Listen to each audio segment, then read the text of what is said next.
आज मैं आपको पढ़ाने वाली हूँ the painted ceiling chapter number 9 from the Cambridge English English literature book. चलिए स्टार्ट करते हैं। तो ये एक पोएम है जिसको अभी मैं डिस्क्राइब करने वाली हूँ। तो स्टार्ट करते हैं। My grandpapa lives in a wonderful house with a great many windows and doors. There are stairs that go up and stairs that go down and such beautiful slippery floors.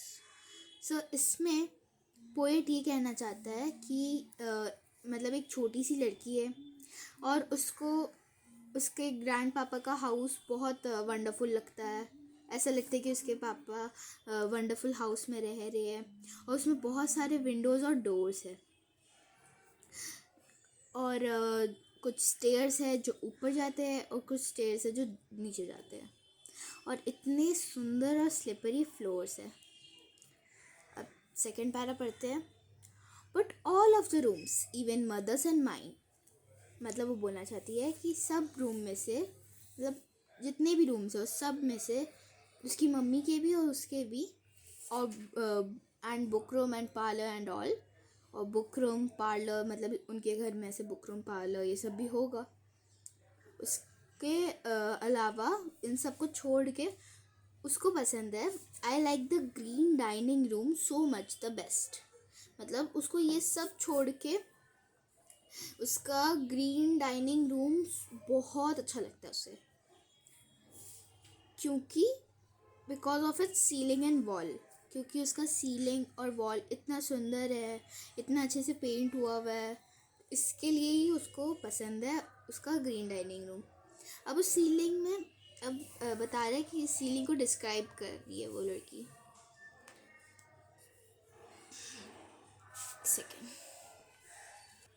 Right over your head is a funny round whole with apples and pears falling through. There's a big bunch of grapes, all purpley and sweet, and melons and pineapples too. तो मतलब कि वो बोलना चाह रही है कि उसके एकदम मतलब सिर के ऊपर एक फ़नी सा होल है, जो आपको ये पिक्चर में दिख रहा होगा। ये फ़नी सा होल है, ये एक लड़की है और उसके ऊपर एकदम फ़नी सा होल है जिसमें ये दिख रहा है कि एप्पल्स और पियर्स गिर रहे हैं।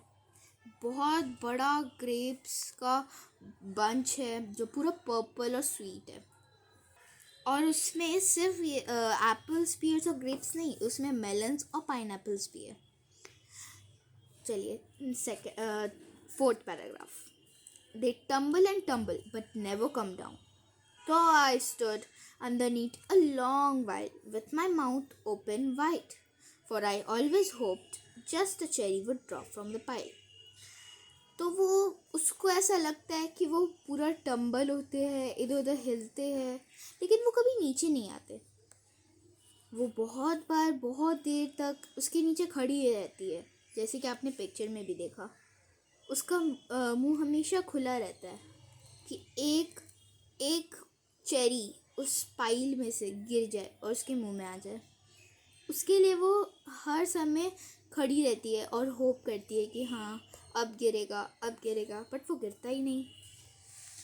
चलिए, no matter how early I run there to look, it has always begin to fall through, and one night when at bed time I crept in to see it was falling by candle light too. मतलब कोई matter नहीं करता है, जितना भी वो early भागे वहाँ देखने के लिए, वो हमेशा ऐसे ही लगता है कि अब गिरेगा लेकिन गिरता नहीं है। और एक बार जब वो रात में अपने बेड टाइम से उठकर वहाँ देखने गई, तब भी वो वैसे ही गिर रहा था। एक्सक्यूज मी, तब भी वो वैसे ही गिर रहा था, बस कैंडल लाइट में। I'm sure they are magical, and each one makes you hear things or see things or go forever invisible. But it's no use. And of course, I shall just never know. उसको लगता है कि ये जो fruits है ये पूरे magical है, और उस सब में ऐसे कुछ मतलब कुछ पावर है कि वो कुछ सुनाता है थिंग्स, या फिर देखने में वो करता है, या फिर हमेशा के लिए इनविजिबल कर देता है। बट उसको लगता है कि इसका कोई मतलब नहीं है, क्योंकि वो कभी वो जान ही नहीं पाएगी, क्योंकि उसके फ्रूट्स ही कभी नीचे नहीं आएंगे।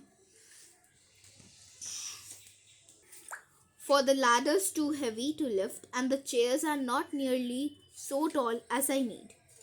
तो उसके जो लैडर है, मतलब उसका जो सीढ़ी है जो उसके दादा के घर पे है, ग्रैंड पापा के, वो बहुत हैवी है, जो वो खुद वहाँ करके नहीं रख पाती है। और जो चेयर्स है वो एकदम टॉल नहीं है, मतलब ऐसे टॉल नहीं जितना उसको चाहिए, क्योंकि वो सीलिंग बहुत ऊपर है।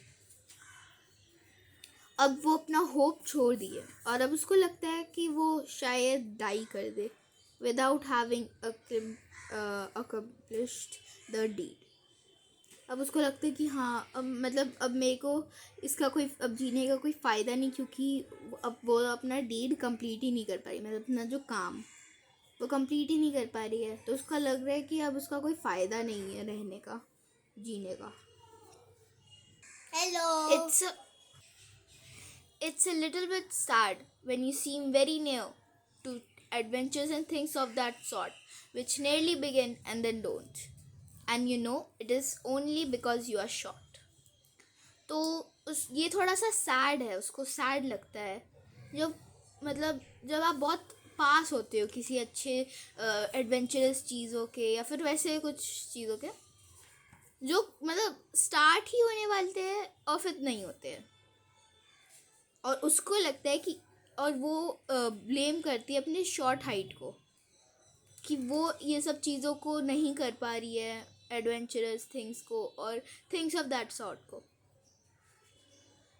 लेकिन एक्चुअली ये बस पेंटेड है और ये रियल फ्रूट्स नहीं है जो वो गिरेगा, इसीलिए। लेकिन वो बहुत छोटी है समझने के लिए, इसीलिए उसे ये समझ नहीं आता है और उसे लगता है कि वो उसे अपने शॉर्ट हाइट को इसके लिए ब्लेम करना चाहिए। Painted ceiling from the complete poetical works of Amy Lowell. Reprinted by permission of Houghton Mifflin Harcourt Publishing Company. अब मैं आपको दूसरे वीडियो में इसके क्वेश्चन आंसर कराऊंगी। Thank you, bye.